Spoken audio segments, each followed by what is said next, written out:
So I got some rain boots. They're great. Unfortunately, one has a leak in it. Hello, welcome back to my kitchen. Today we're making Colcannon, which is a traditional Irish dish. It's essentially mashed potatoes, but then you also mix in greens. More commonly, it has kale and cabbage, or kale or cabbage. The recipe that I'm making today actually calls for kale and cabbage, but I didn't really want to waste food and I didn't really have anything else to make with cabbage. So I'm just doing kale, but you're allowed to do whatever you want. This recipe seems pretty kind of free-form in the department of just kind of add greens in there. And there's also gonna be like a leek and whatnot. Like I said, it's a traditional Irish dish, which you wouldn't necessarily think of as being like a Thanksgiving side dish, which is what we're kind of going for in November, is finding new Thanksgiving side dishes to potentially have on the table.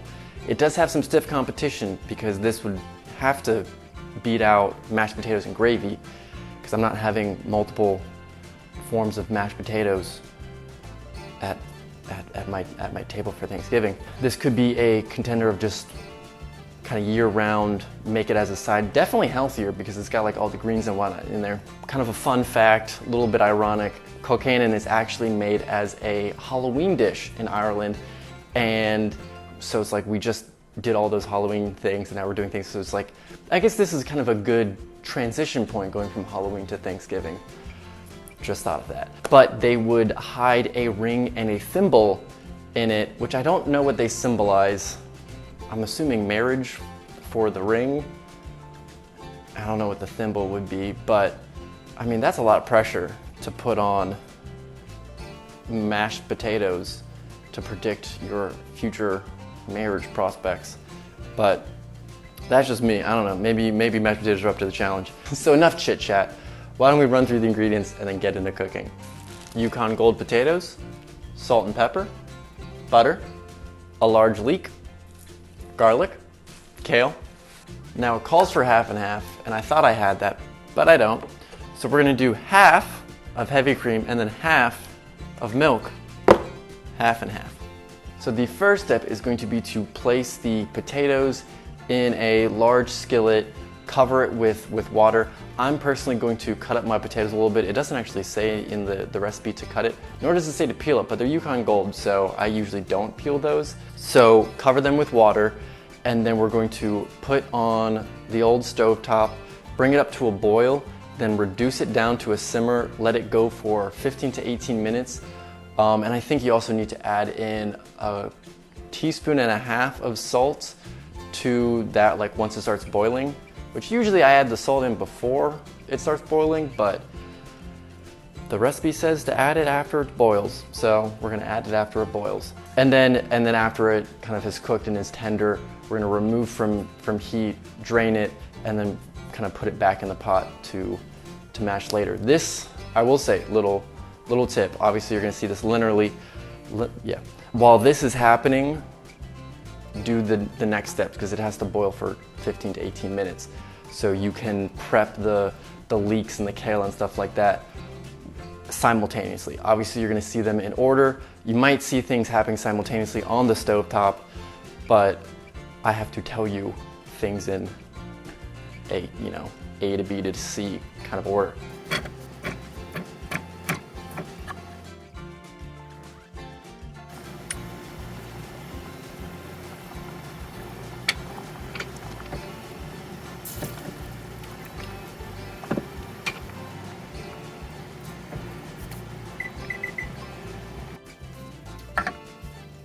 So the next step is going to be to cook the leek. So for that, we need to have a large skillet. We're gonna put in a tablespoon of butter and melt that down at medium-low heat, I believe is what it says. Just read the recipe before doing anything, because what I'm saying is sometimes wrong. And then we're going to add the leeks to the pan, cook, and it says covered and then stirring occasionally. So just kind of cover it up, open, stir, keep it covered. And I believe it says it should take about 5 minutes.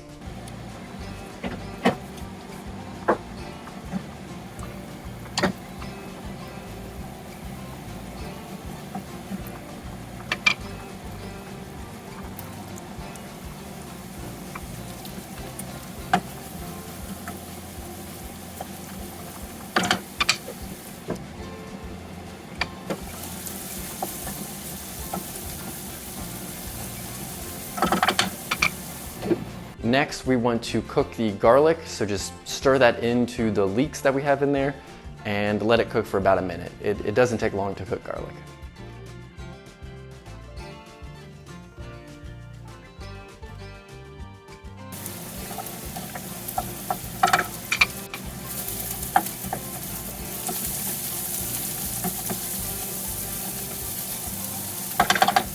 And now we want to remove from heat and then stir in the kale, letting just the residual heat wilt the kale and then just kind of mixing it all up together.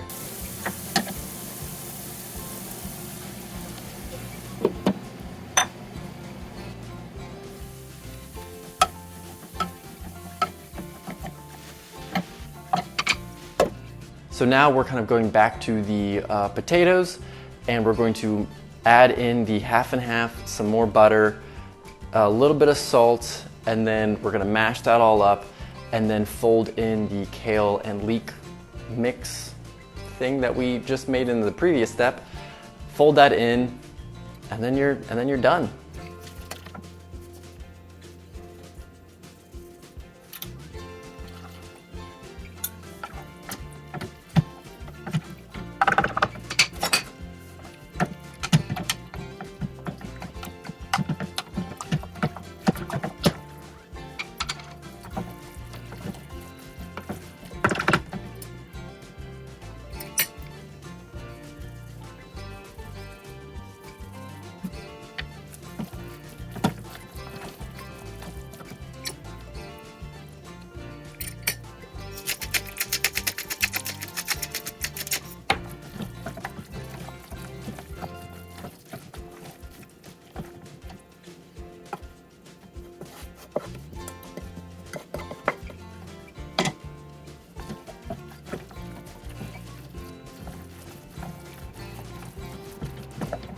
All right, so here we have it. I mean, it looks like mashed potatoes with, well, to be more blunt, kale mixed in, but obviously I know that there's other little things. Kale is just the biggest and the most pronounced, which is pretty much my one concern, is the kale. Because typically the way that I like kale is sauteed, so you know, a lot of heat has been applied to it and it kind of wilts it down quite a bit. However, in this, there's not a whole lot of that direct, you know, stovetop heat to kale. It's much more indirect, where I just add it to a hot pan and then mix it into the potatoes. So there's a fair bit of heat there. I did also cover it while I was prepping my potatoes to try and keep in some of that heat. The instructions, at least I don't remember, or I didn't write down, I should say, to do that, but that was just me being like, I know how I like kale, so we're gonna go for that. Because if you don't do it, it's kind of like when it's more raw, it becomes tough and like leathery. So I didn't want that in here because I could just foresee that being a negative. But hopefully the residual heat from everything has kind of softened it up a good bit, and hopefully this is delicious. It's pretty simple, not a whole lot of ingredients, and yeah, definitely gonna be healthier than normal mashed potatoes and gravy. So we'll see how this stacks up. All right, bon appetit. So I'd say very tasty. The texture of the kale, I mean, it wasn't tough or leathery, so I'm very happy there.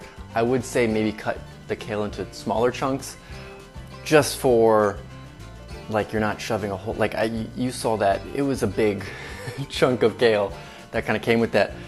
So I think it would just be easier on everybody if it was smaller, and then also probably would wilt up a little bit more and kind of blend a little smoother into everything. Unless you want that kind of kale texture to it, then do things a lot differently than what I did. But yeah, this recipe definitely is a good way to, if you need to sneak greens into somebody's life, this will be a good way to approach it.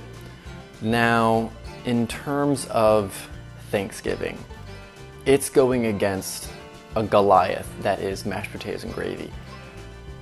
And it's good, but I don't think it's quite good enough to beat out that. Mostly because this is healthy and mashed potatoes and gravy are not. So kind of hard to battle that when one of the main ingredients in gravy is like the drippings from the turkey. And I don't think this would be good with gravy on top, because that would be the other alternative, would just be replacing the mashed potatoes side of things. And I don't think that'll play ball. That being said, almost every other day of the year, I don't make mashed potatoes and gravy. However, this I could see myself making.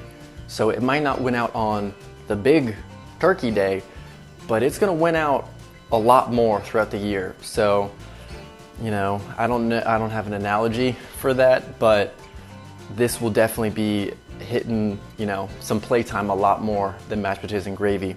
So I'm excited to eat this. Unfortunately, it's not making it to the Thanksgiving table, but I mean, if you aren't a huge fan of mashed potatoes and gravy, but you kind of want a starchy vegetable side, this is a good one to give a go. Also, just make it. It doesn't have to be Thanksgiving. It's delicious. And technically, I think they list it as main course or a side, which I mean, this is the big debate of, for me, a main course needs to have protein in it, because protein makes me full longer. And if it doesn't, I'm hungry like an hour later. Obviously, not everybody's that same way. And also, protein isn't just meat. Like, I can also do tofu and whatnot. So don't think I'm just being a carnivore out here. I disagree with it being a main, but some people probably would be fine with it being a main course, because it's gonna be pretty dense.